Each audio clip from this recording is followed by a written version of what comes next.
Me levanto a las 6 actualmente. Me he estado levantando a las 3 de la mañana para hacer deporte, pero cuando estaba en la mañana de televisión española, de otra forma no podía hacer deporte el resto del día. Claro. Entonces me levantaba a las 3, hacía deporte y ya luego me ponía en propia casa hasta que a trabajar, a leerme la prensa, hasta que venía el conductor porque no quería obligarle a él a tener que hacer semejante madrugón, porque yo abría Prado del Rey, o sea, ahí me daban la llave, el guarda de seguridad cuando llegábamos con el coche a la garita, él me daba la llave, yo abría la puerta, incluso encendía las luces de Prado y era la primera en llegar.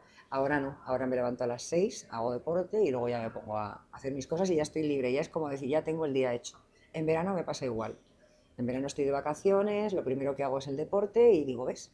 Ahora ya puede surgir lo que sea. Mm. O irte con los amigos, desayunar y no volver hasta la madrugada y ya sabes que has hecho la gimnasia y ya estás como premiada. Y dices, ya he hecho todo lo que puedo hacer por mí, ya está hecho.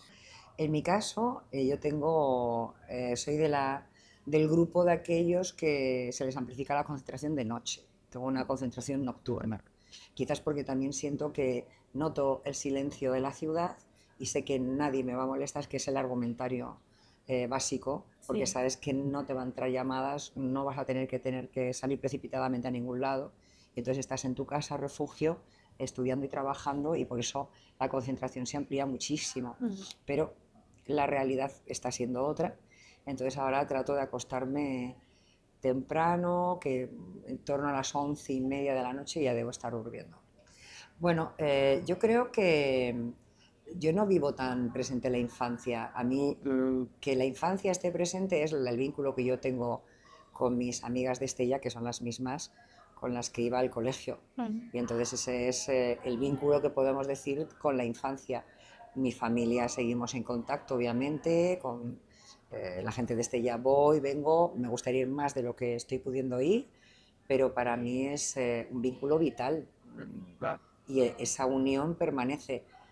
Ahora, la típica pregunta de qué queda de esa niña, pues supongo que pues la adulta le estará mirando en fotografías que me encuentro en los álbumes de fotos y que las veo y sé lo que pensaba cuando me hicieron esa fotografía y sé que tenía ganas de hacer muchas cosas en la vida y bueno, trato de que mi vida sea variada y para nada aburrida ni monótona. Pues yo creo que muy pronto, porque ya jugueteaba yo con el radiocassette en casa, hacer grabaciones, entrevistaba a mis amigas. Recuerdo que empecé a trabajar en la radio luego, posteriormente empecé a escribir y me Ujú. publicaban cosas, siendo pequeñita, con 13 y 14 años. Y luego empecé a colaborar en la radio, en Radio Navarra Antena 3, y empecé a hacer entrevistas, pues por ejemplo, a mis amigas que tenían una droguería y les preguntaba pues por las cosas de los precios de lo que ellas vendían o en el mercado. Entonces me iba al mercado a ver cuánto estaban las frutas, las hortalizas y las cosas que se vendían en el mercadillo de Estella. Y sí, he sido muy preguntona siempre. mm, Me ha gustado también escuchar mucho y yo creo que derivé de una forma natural. Y fue Javier Ferrer, el director de Radio Navarra Antena 3, el que me propuso trabajar y ahí empezó mi carrera profesional Mm. en el mundo periodístico.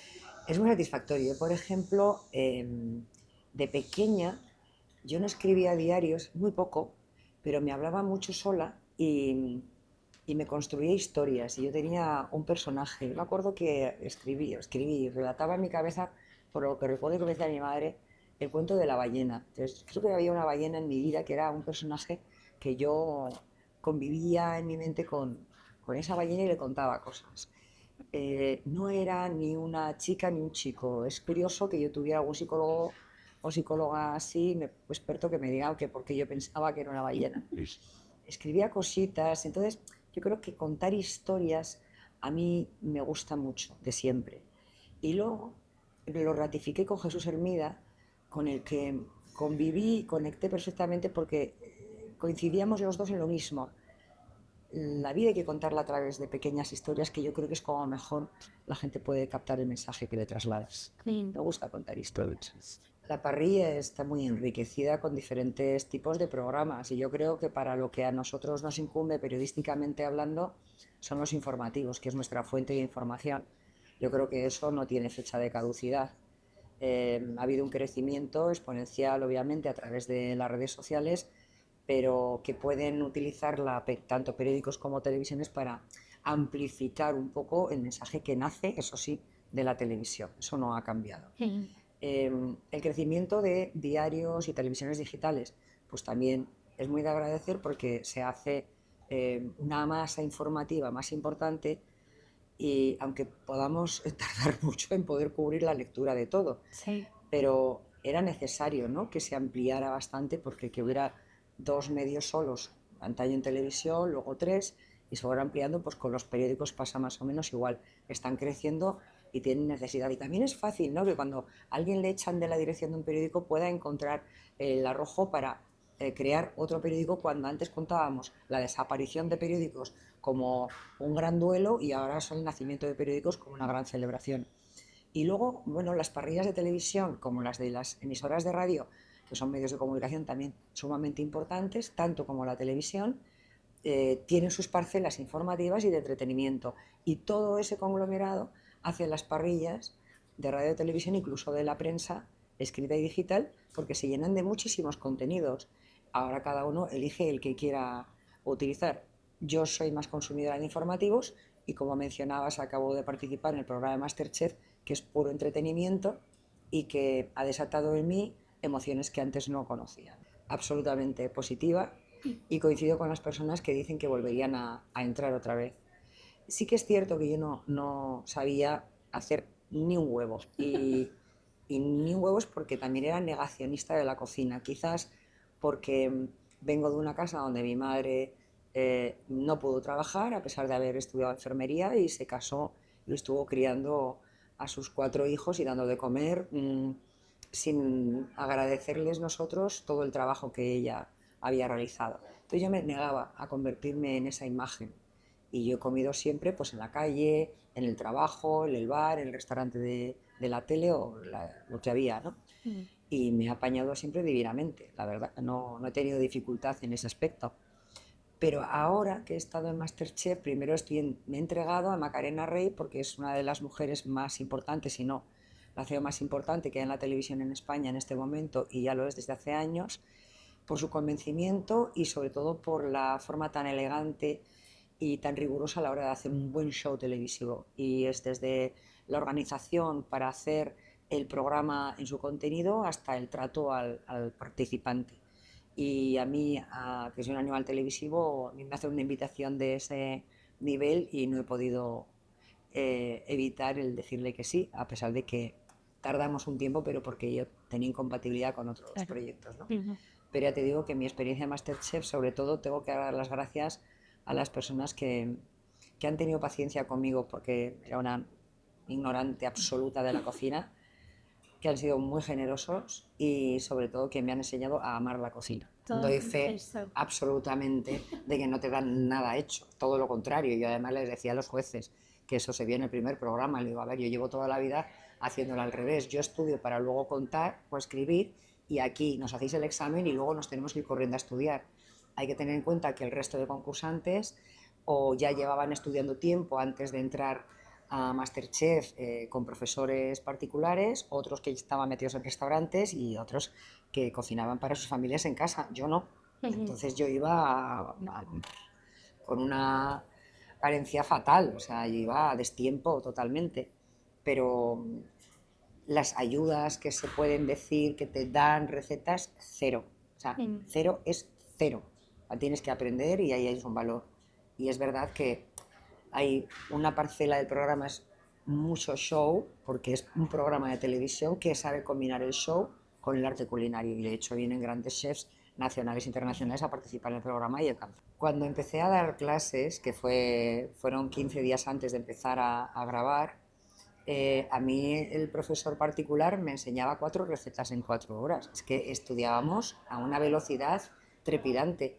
Y yo llegué a un momento en que le dije, es que no sé qué estoy haciendo. No sé, el proceso que estoy haciendo ahora no sé a qué plato corresponde. Si al del pescado, de la carne o al de la salsa. No, me estoy Mm. perdiendo. Entonces sí que se pasa muy mal. Yo lo pasé muy mal porque tenía muchísimos nervios, no sabía controlar, no podía, no tenía dominio sobre para controlar esa situación. Yo me metía en ese plató inmenso y no sabía lo que me iba a pasar porque me podían poner pues una lechuga o un bogavantes, que no sabía lo que iba a pasar. Y yo, si no controlo, me generaba muchísimos nervios, soñaba y tenía pesadillas por la noche, soñaba con alimentos y con voces de los chefs.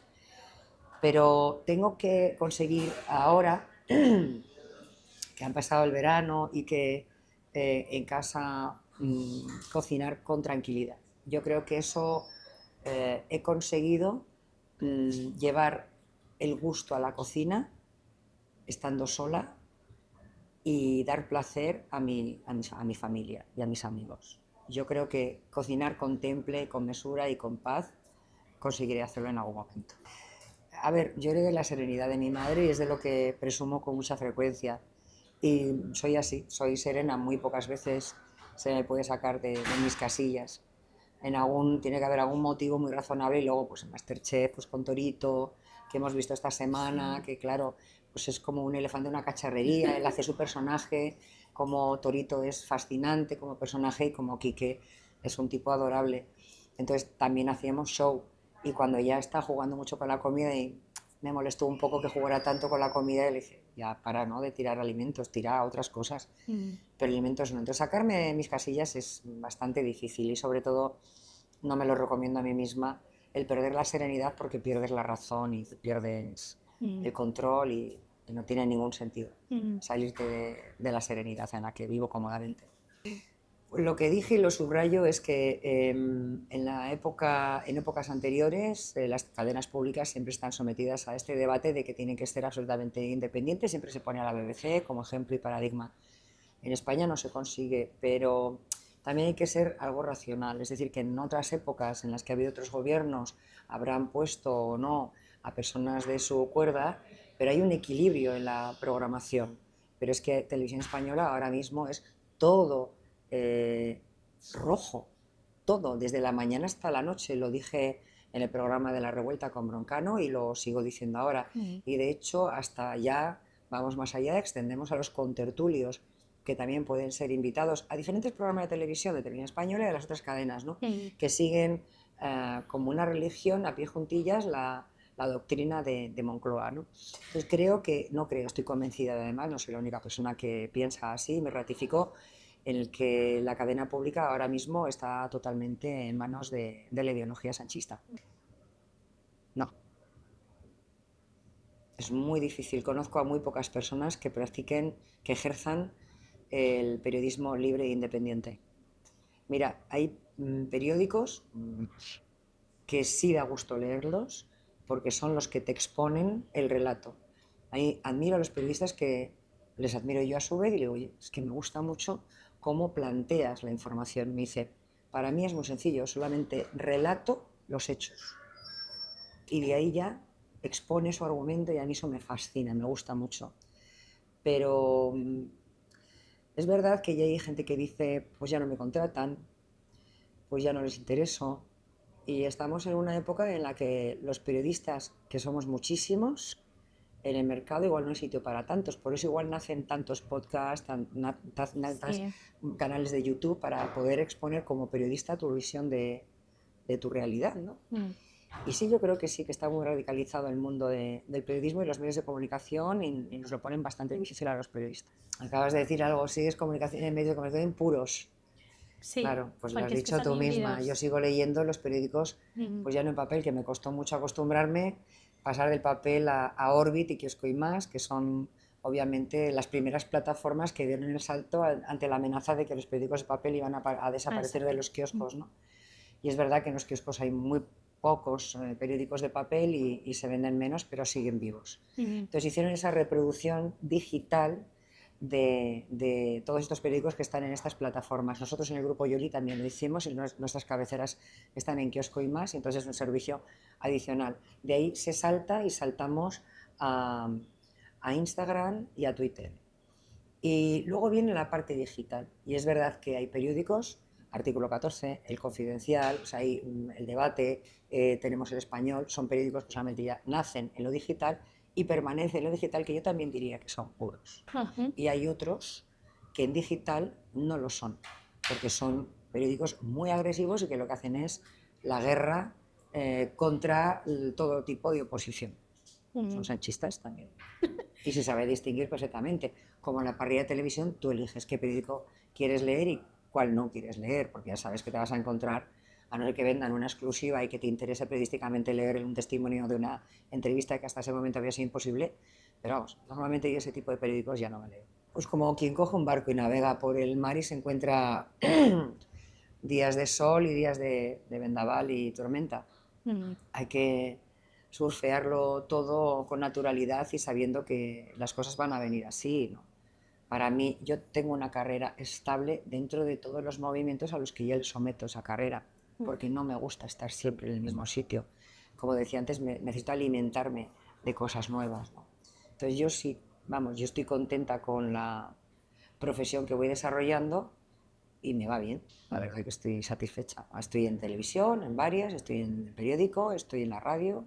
Hombre, claro, nosotros no reservamos, yo por lo menos como persona pública yo me reservo mucho mi intimidad, una cosa, y luego Alberto me preguntaba, ¿no? La diferencia, Marilo, me decía, mamá, yo veo una diferencia que pones entre lo personal y lo íntimo, ¿qué es cuando lo dices? Le digo, pues mira, lo personal son todas aquellas cosas que que puedas tú confesar porque tu experiencia personal pueda ayudarle a alguien a tener un punch de fuerza y de energía.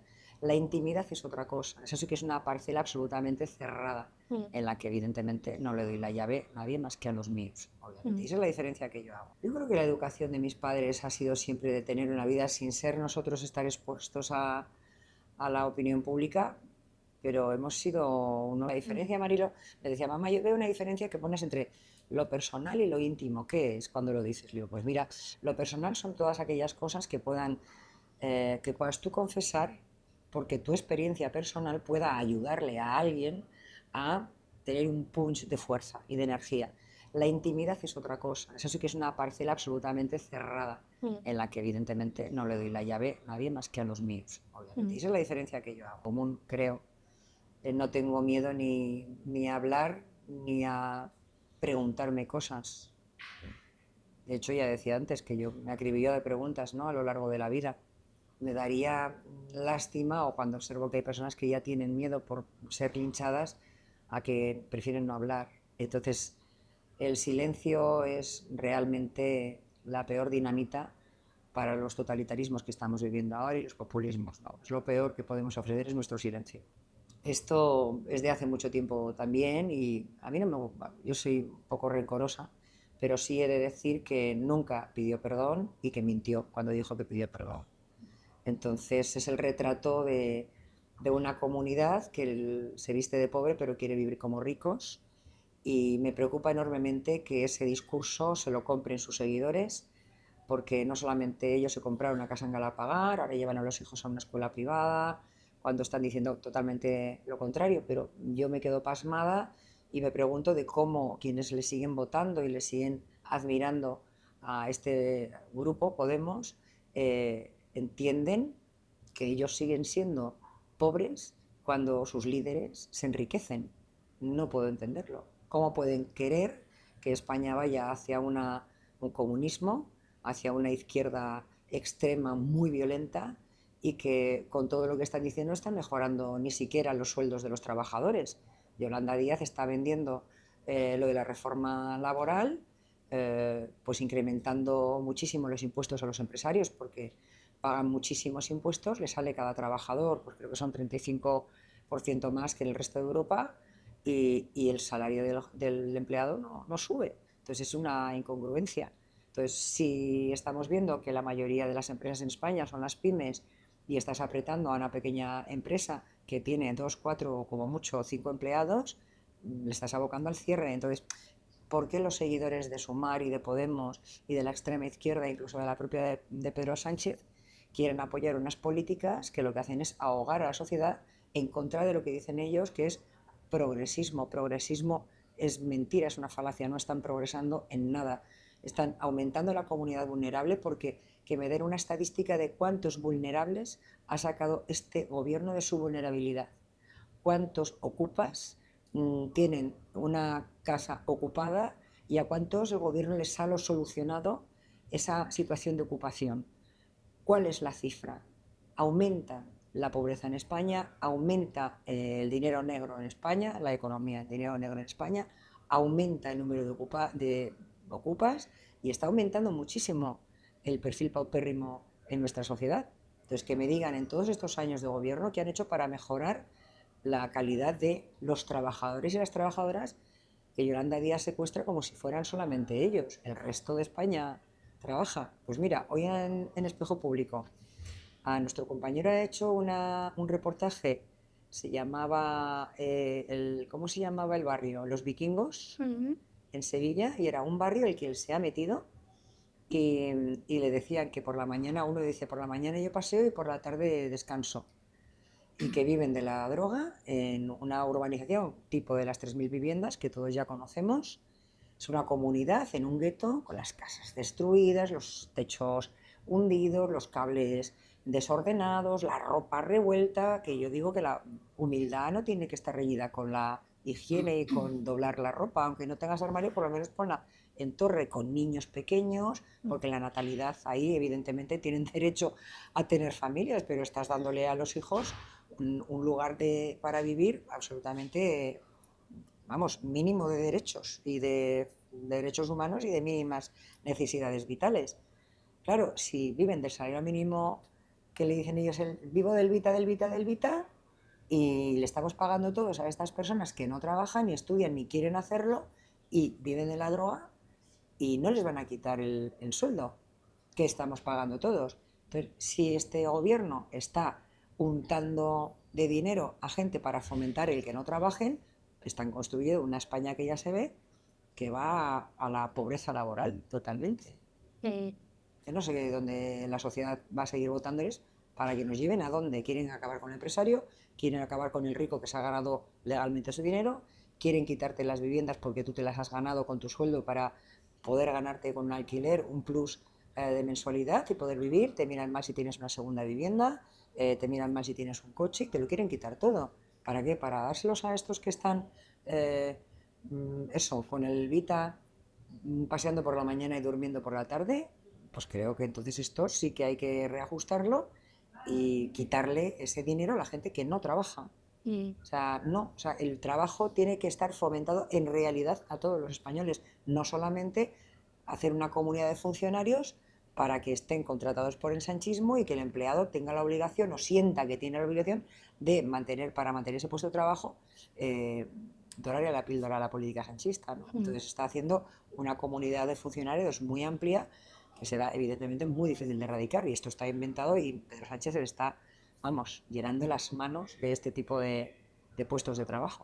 Sin duda, absoluta. La empezó a construir Zapatero, y Pedro Sánchez la está llevando a un punto de autoritarismo, de populismo, con una crispación social que la hemos visto, ha arengado incluso a la violencia diciendo que había, o sea, que apoyaba a los manifestantes que estaban en la Vuelta de España ciclista en Madrid, y les arengaba, les daba fuerzas, y sobre todo Marlaska ha llevado a una comunidad de policías y de agentes de antidisturbios muy pequeña, que había tantos agentes de antidisturbios como manifestantes violentos, identificados por medios de comunicación como gente de la Kale Borroka, que estuvo detenida por apoyo a ETA, y también de Hamas, que habían cumplido también sus condenas y que estaban en las cabecillas de estas manifestaciones. Obviamente, por mucho que diga el gobierno y los ministros y el presidente que ha sido una manifestación pacífica, ya me dirás tú cuándo puede ser una manifestación pacífica, cuando están tirando las vallas, cuando están golpeando y hay heridos 22, 23 policías, hay todos detenidos. Entonces le dan la vuelta a la realidad, y me sorprende una vez más que diga gente que todo Madrid, toda la Comunidad de Madrid ha apoyado las revueltas. No. O sea, ha sido ese grupo, y el resto de Madrid estábamos espantados, porque Madrid es una comunidad de paz y tranquila, que vivimos de maravilla, y que es una de las comunidades, de las comunidades autónomas, de las capitales más importantes del mundo, si no es la mejor, para mi gusto. Pues, retuercen la realidad. Y en ese retorcimiento del argumentario, cuando dicen, ustedes nos insultan, no es cierto, porque la oposición no les está insultando, ellos son los que insultan, pero lo dicen, y la gente que no lee el periódico con profusión y que no le apetece estudiar el detalle, ve TikTok, ve Instagram, ve a un contertulio al que le gusta creérselo, y repiten luego en su círculo familiar y de amistades lo que han oído, y es mentira. Entonces nos está llevando este gobierno a un punto de muchísima preocupación, yo realmente estoy muy preocupada Sí. por el camino que está llevando España. Realmente sí estoy muy preocupada. No sé en qué momento va a parar. Si puede que Pedro Sánchez se irá en algún momento y solamente lo va a poder echar la dirección del Partido Socialista, porque ya los demás son como borregos, no tienen criterio propio, los ministros no tienen la autoridad como para poder contar su versión desde su cartera ministerial sobre la agenda que están llevando a cabo, sino que los ponen como loros. Venga, por la mañana, venga, esta es la frase y lo tenéis que repetir. Es que no cambia ni de sinónimo. Sí. O sea, es alucinante lo poco preparados que están estos políticos y nos van a llevar a una España que la están dejando totalmente devastada. Hombre, claro, claro que soy feminista, pero hace muchísimos años. Pasa que han hecho otra comunidad feminista que no son capaces de apoyar a mujeres que están denunciando públicamente malos tratos y como no les conviene ideológicamente, entonces no son feministas a la carta de los grupos a los que quieren ellos apoyar y representar, ¿no? Ese feminismo se confundió mucho con la comunidad LGTBI, que eso lo apoyamos la mayoría, obviamente, porque son personas, es un grupo que reclama avances, que reclama derechos y hay que integrarlos, hay que ayudarles en la contratación laboral, ayudarles en la sanidad y en todos los aspectos que necesiten psicológicos y de integración global. Pero es que no tiene que ver nada con las manifestaciones del 8M. Eso no es feminismo, eso es el LGTBI que necesita unos derechos y unos avances. El otro feminismo es el que han querido secuestrar el resto de Podemos y los de Sumar, que quieren secuestrar un feminismo que, por decirte casos, el PP y el PSOE han estado luchando por el feminismo, pero ¿para qué? Para la contratación laboral de la mujer, para tener los mismos derechos y deberes, pero solamente para la votación, para el aborto, para ser respetada, para que tengan puestos de trabajo, para equiparar lo que hay en las direcciones en los medios de comunicación. Lo vuelvo a repetir porque lo dije también hace poco tiempo. O sea, en los propios televisiones estamos viendo que la mayoría, y las radios, la mayoría de las televisiones y de las emisoras de radio y de los periódicos, la mayoría están dirigidos por hombres. Estoy hablando en el artículo 14, que es, aquí tenemos un colas femenino importante y que nació con ese espíritu. La mayoría de las televisiones dirigidas por hombres, la mayoría de las emisoras de radio dirigidas por hombres, la mayoría de los programas de radio matinal donde marcas el criterio ideológico, la voz es masculina, la mayoría de la tarde la voz es masculina y la mayoría de las noches también, cuando haces ya el análisis político nocturno, la mayoría de hombres tienes que esperar al fin de semana para escuchar voces femeninas en la radio. Sí. Televisiones, empiezas la mañana, la mayoría es de mujeres y vas, de repente empieza la cocina, la mayoría son cocineros hombres y todas las tardes de concursos. De tarde la mayoría es de hombres, que está, creo que son soles por la tarde en Antena 3 y para de contar. La mayoría son hombres y los concursos y los late nights son de hombres. Entonces llega un momento en que tú dices, o sea, esta gente de Sumar y de Podemos ¿están encargando de esto? No, se están encargando de dividir y de romper el discurso de las feministas. Y el discurso de las feministas es la igualdad laboral y de derechos que tenemos entre hombres y mujeres, sin echarte encima contra un hombre diciéndole que es un violador, que son otros de los argumentos que también sueltan decir que todos los hombres son violadores potenciales. Pues chica, no sé dónde vives tú, pero donde vivo yo no. ¿Vale? Entonces, son dos feminismos completamente distintos que se terminan por definir de palabras claras. Feminismo es el bueno y el feminazi es el malo.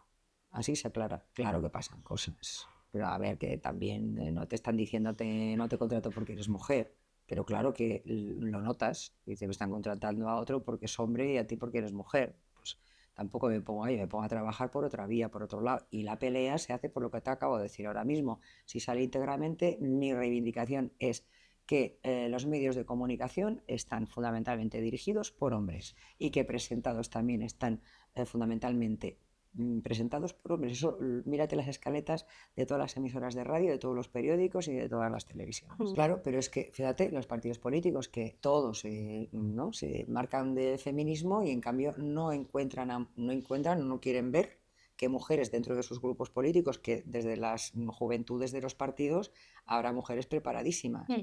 ¿Vale? Entonces yo creo que sí hay mujeres que pueden ser presidentas del gobierno, pero los propios partidos ahí sí que pecan algo de machistas porque se ponen los líderes a los lados a sus amigos y tienen que hacer el esfuerzo de tenemos que poner a una mujer.